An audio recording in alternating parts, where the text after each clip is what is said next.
Para el año 1962, las Fuerzas Armadas argentinas se encuentran divididas en dos líneas internas, azules y colorados. El bando azul, integrado por militares de extracción nacionalista, propone el alejamiento de las Fuerzas Armadas de la política y exige un rápido llamado a elecciones. El bando colorado, que nuclea a la oficialidad antiperonista, busca impedir el regreso de este partido al poder, aunque para eso haya que alterar el sistema democrático. A mediados de septiembre, la crisis entre los dos bandos estalla y se desata un combate que mantiene en vilo a todo el país.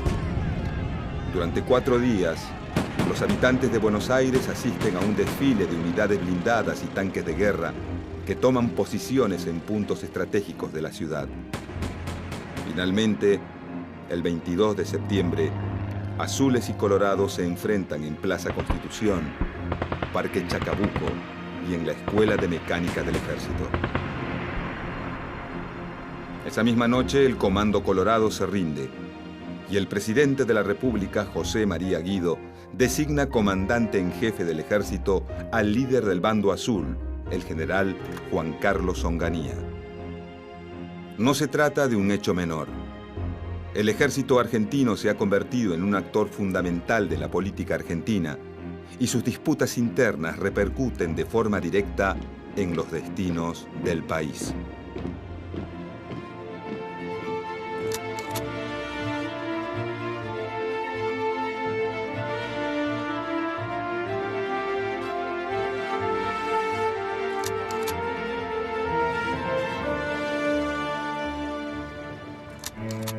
A fines de 1957, la dictadura militar, conocida como Revolución Libertadora, decide llamar a elecciones presidenciales y fija como fecha el 23 de febrero del año siguiente.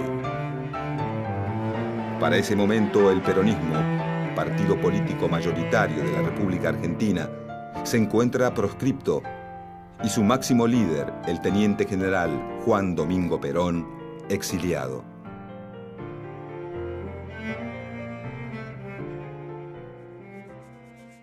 Dos fuerzas políticas surgidas del radicalismo se disputan el poder en las próximas elecciones. La Unión Cívica Radical del Pueblo, liderada por Ricardo Balbín, más cercano a las posiciones del gobierno militar y partidario de excluir al peronismo del sistema político. Y la Unión Cívica Radical Intransigente, liderada por Arturo Frondizi, quien pocas semanas antes de los comicios decide hacer un pacto electoral con Perón.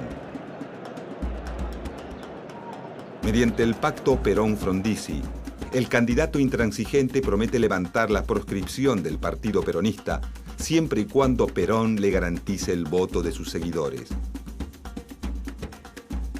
Pocos días antes de las elecciones, Juan Domingo Perón, desde su exilio en República Dominicana, aconseja a sus partidarios votar por el candidato de la UCR intransigente. Finalmente, en las elecciones de febrero de 1958, con un apoyo importante del electorado peronista, triunfa por un amplio margen la fórmula Arturo Frondizi y Alejandro Gómez. El 1 de mayo de ese mismo año, Arturo Frondizi asume como presidente de la nación.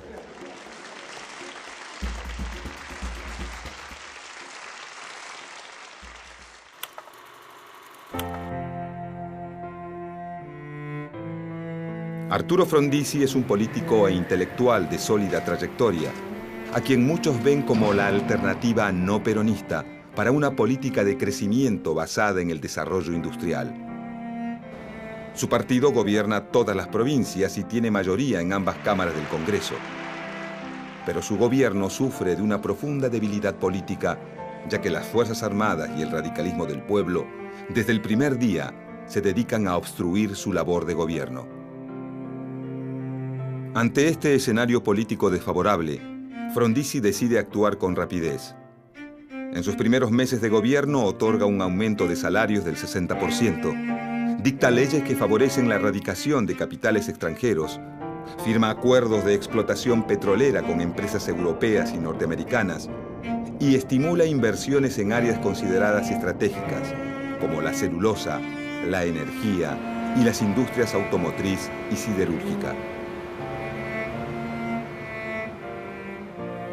En el plano político, Frondizi decreta una amnistía y permite a varios líderes sindicales peronistas retomar el control de sus gremios, aunque no cumple con su promesa inicial de levantar la proscripción del peronismo.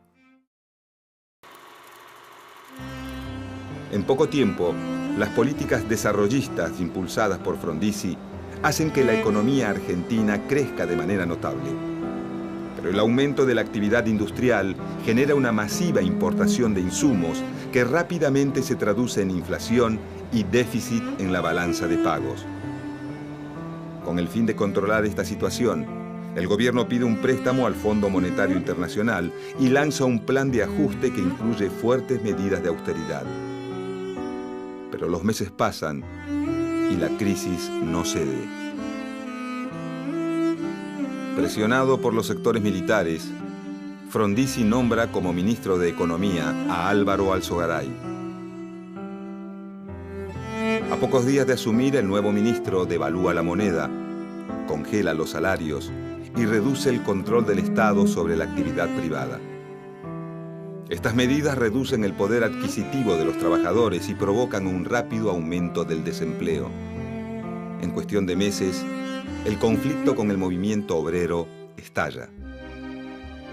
Los sindicatos peronistas, cada vez más descontentos con las políticas de Frondizi, lanzan un plan de lucha que incluye huelgas y ocupaciones de fábricas. Como respuesta, el gobierno pone en marcha el Plan de Conmoción Interna del Estado, o Plan Conintes. El Plan Conintes divide al país en distintas subzonas militares, donde los comandantes de las Fuerzas Armadas tienen más poder que los gobernadores, y empleados públicos y estatales pueden ser juzgados por tribunales militares.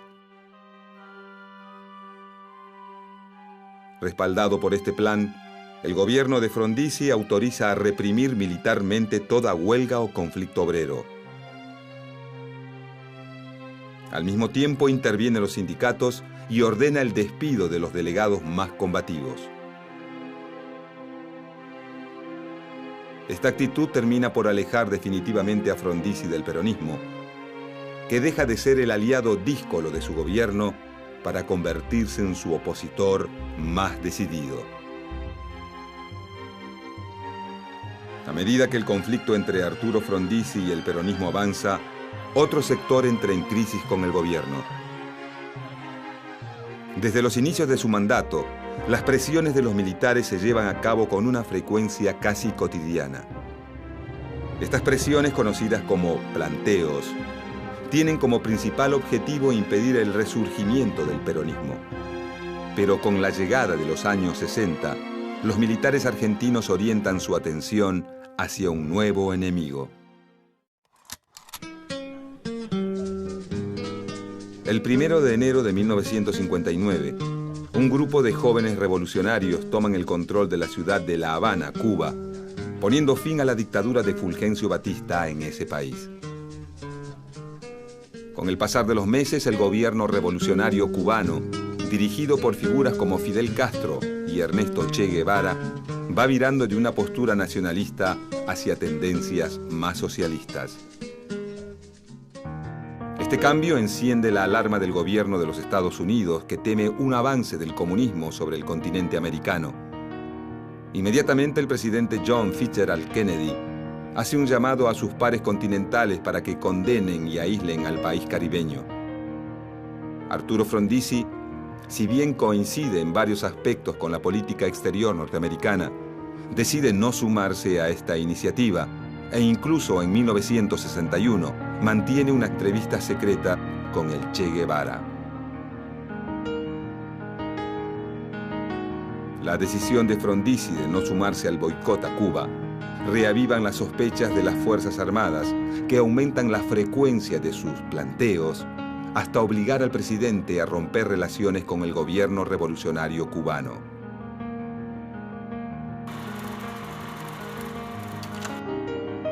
Para comienzos de 1962, el panorama de gobierno del presidente Frondizi es bastante sombrío. Los militares lo culpan por no erradicar definitivamente al peronismo y mantener una posición blanda ante lo que ellos llaman el peligro comunista. Los peronistas le echan en cara el no haber cumplido el pacto electoral y los sectores de la izquierda no le perdonan la ruptura con el gobierno de la Revolución Cubana. Acorralado por todos los frentes, Frondizi levanta la proscripción del partido peronista, permitiéndole participar de las próximas elecciones provinciales. En las elecciones de marzo de 1962, el peronismo gana las gobernaciones de las principales provincias. El triunfo del peronismo genera un profundo malestar entre los militares que amenazan por enésima vez con un golpe de Estado. A esta altura, Frondizi sabe que sus días en el gobierno están contados. Como última maniobra de salvataje, cambia a todos los ministros de su gabinete e interviene en las provincias ganadas por el peronismo. Pero ya es tarde. La residencia de Olivos es ahora el escenario de dramáticas horas. Los altos mandos han resuelto insistir en el pedido de renuncia al doctor Arturo Frondizi. La respuesta es siempre una: no renunciaré. Son las 7 y el presidente queda arrestado.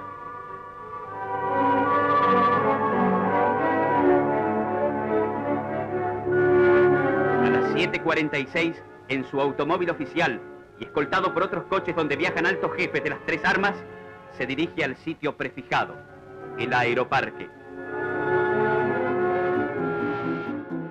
El 29 de marzo de 1962, los comandantes en jefe de las Fuerzas Armadas lo desplazan del poder y asume en su lugar José María Guido, presidente del Senado.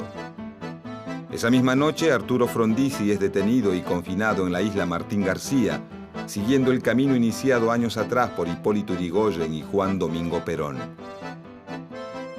En sus primeros días de gobierno, Guido asume un compromiso por escrito con las Fuerzas Armadas en el que ratifica la proscripción del peronismo, a la que agrega también la del comunismo. El compromiso de Guido también incluye la prohibición de las huelgas y el impedimento a los sindicatos de estrechar vínculos con partidos políticos. En el invierno de 1962, una nueva crisis hace tambalear la economía argentina. Álvaro Alzogaray, que acaba de asumir por segunda vez como ministro, con la intención de aliviar las finanzas, pospone los pagos a jubilados, aumenta los impuestos y toma nuevos créditos externos. Las medidas impopulares de Alzogaray deterioran aún más la imagen del presidente Guido, que solo se mantiene por el apoyo de los militares.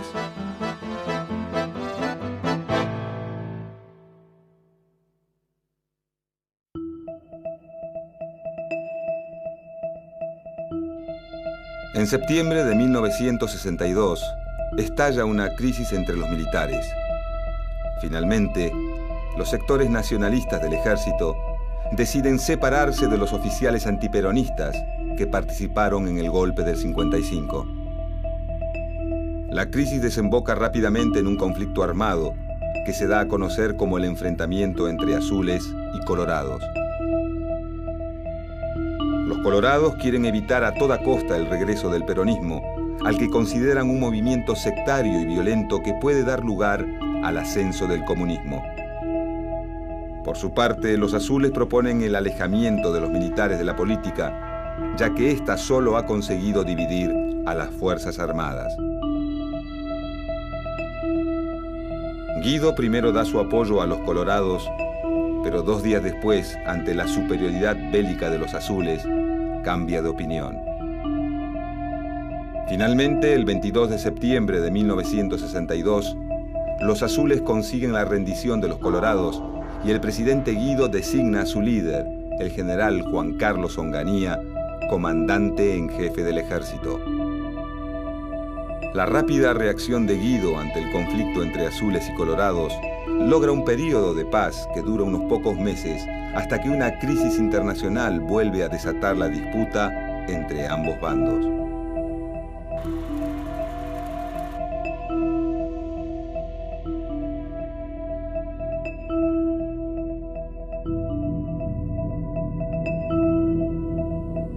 En octubre de 1962, el presidente Kennedy denuncia la pretensión de la Unión Soviética de instalar misiles en territorio cubano e inmediatamente decreta el bloqueo naval a la isla. El gobierno argentino es uno de los primeros en apoyar la iniciativa y envía 2 destructores de la Marina de Guerra.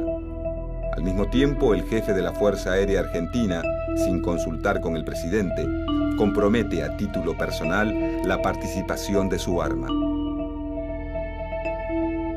El gesto genera un considerable disgusto en el seno del gobierno, el que exige su destitución.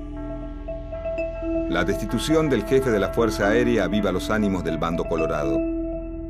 Por otra parte, la proximidad de las elecciones hace que muchos de sus integrantes comiencen a temer el regreso al poder de su peor enemigo.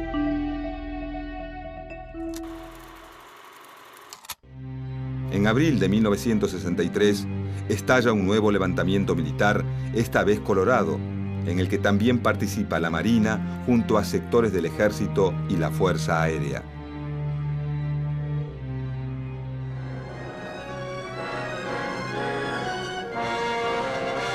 En las calles céntricas se levantan barricadas que prevén ataques.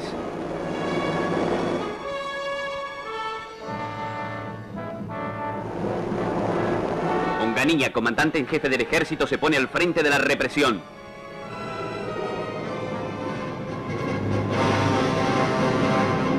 Los revolucionarios tomaron las radios de la capital federal, pero al poco tiempo fueron desalojados.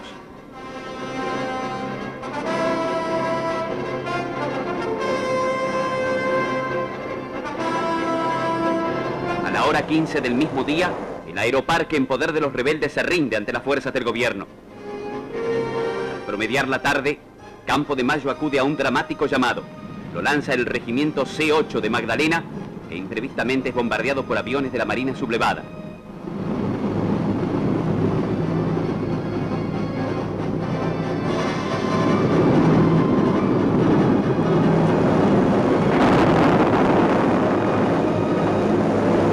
Y la lucha prosigue violentamente.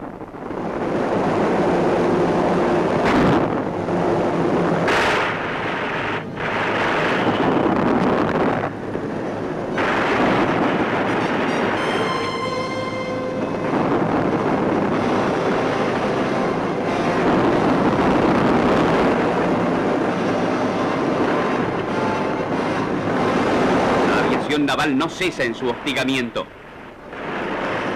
Al amanecer, los cuarteles presentan un cuadro angustioso. Tropas que responden al general Lanusse, llegados de Campo de Mayo, y también a López Aufranc, inician el avance hacia la base naval de Punta de Indio. Los aviones adictos al gobierno inician el bombardeo final.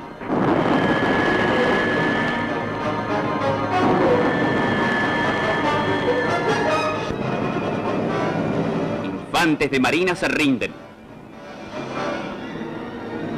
Las tropas gubernistas ocupan la base que encuentran abandonada. Su jefe ha huido.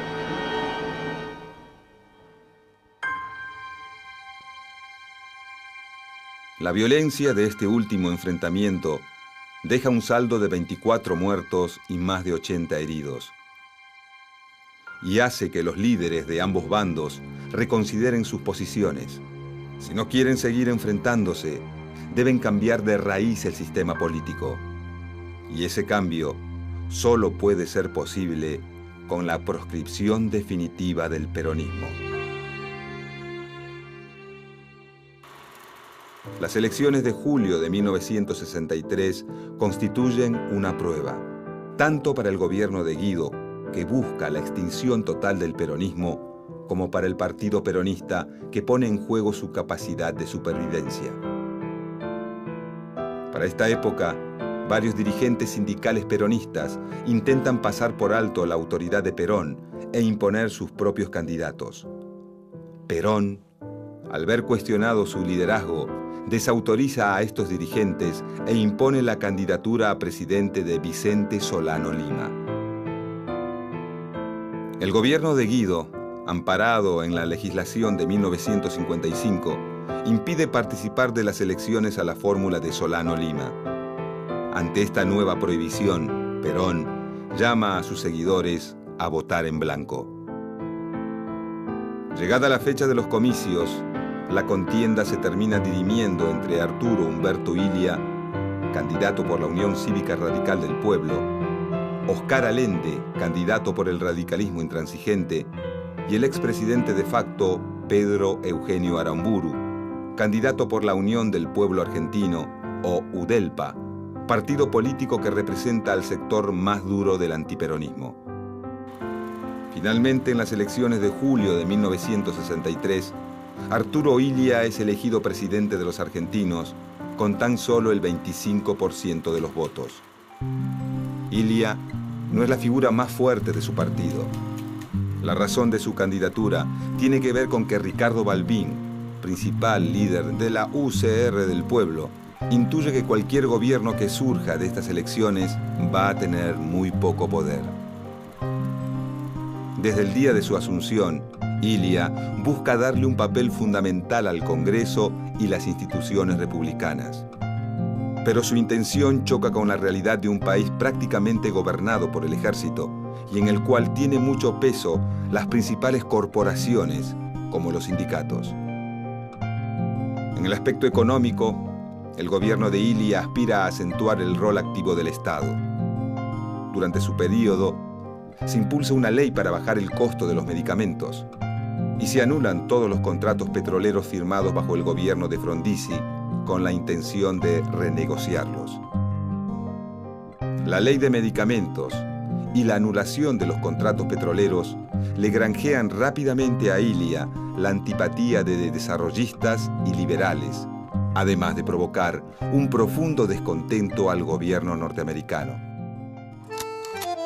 Mientras las políticas nacionalistas de Illia generan nuevos enemigos, su relación con el peronismo empeora progresivamente.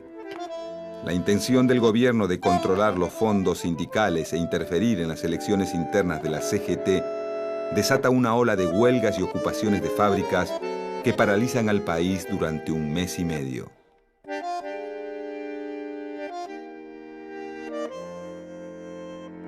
Para ese momento, la relación de Perón con algunos líderes de la CGT es de mutua desconfianza. En los últimos meses de 1964, el sector liderado por el dirigente metalúrgico Augusto Timoteo Bandor ensaya un regreso de Perón al país y monta para ello un audaz operativo político. Como era de esperar, debido a las presiones militares, el regreso de Perón se frustra y su vuelo es obligado a aterrizar en Brasil para después volver a España. Ante el fracaso del operativo Retorno, Perón enfría sus relaciones con Bandor y comienza a alentar a los sectores más combativos del sindicalismo. Con el fin de contribuir a la fractura entre Perón y los líderes sindicales, en 1965, el gobierno de Illia convoca a elecciones legislativas, autorizando al peronismo a presentar sus propios candidatos. Bandor, cada vez más alejado de la influencia de Perón, forma su propio partido, la Unión Popular, una alianza política entre dirigentes sindicales y caudillos provinciales neoperonistas. En las elecciones de marzo de 1965, la Unión Popular se impone con un 36% de los votos. La victoria del partido de Bandor demuestra que es posible un peronismo sin Perón y agita nuevamente los ánimos de las Fuerzas Armadas.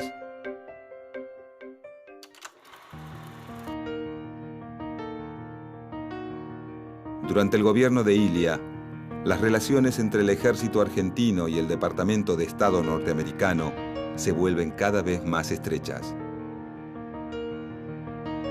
En 1964, durante la quinta conferencia de ejércitos americanos en la Academia Militar de West Point, el teniente general Juan Carlos Onganía, en representación del ejército argentino, adhiere a la doctrina de seguridad nacional. una política impulsada por el gobierno de Estados Unidos que tiene la finalidad de frenar el avance del comunismo en el continente americano. Esta doctrina, que faculta a las Fuerzas Armadas a reprimir cualquier movimiento ideológico o político contrario a los intereses del mundo capitalista, es usada por algunos militares argentinos como excusa para combatir a sus enemigos políticos y establecer en el país un mayor control militar.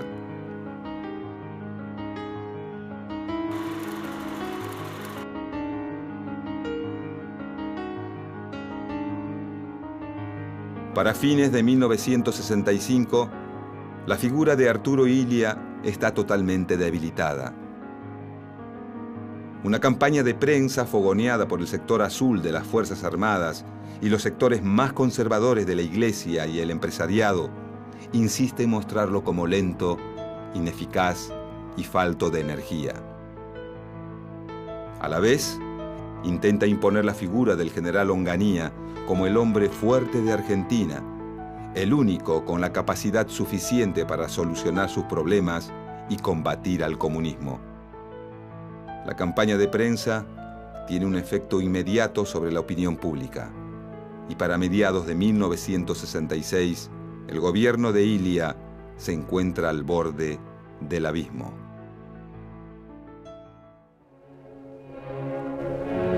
En las últimas horas de la tarde del día 27 de junio, se agravó la tensa situación existente desde tiempo atrás en las Tres Armas, que había dado motivo a varias reuniones de los altos mandos militares y del Poder Ejecutivo. La grave crisis institucional culminó con la separación del doctor Arturo Illia del cargo de presidente de la Nación. Mientras esto ocurría, las tropas fueron ocupando los lugares claves de la ciudad para mantener un orden que en ningún momento fue alterado.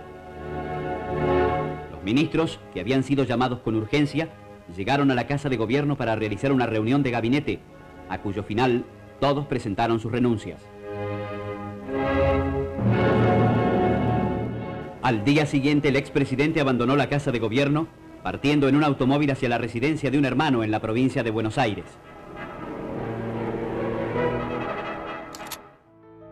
Esa misma noche, los comandantes del golpe designan presidente de la Nación al general Juan Carlos Onganía. De esta manera, Onganía, el líder del bando azul que proponía el retorno a la democracia y el alejamiento de los militares de la política, termina convertido en el nuevo presidente de facto de la República Argentina. Si así no lo hiciere, Dios y la nación me lo demandan.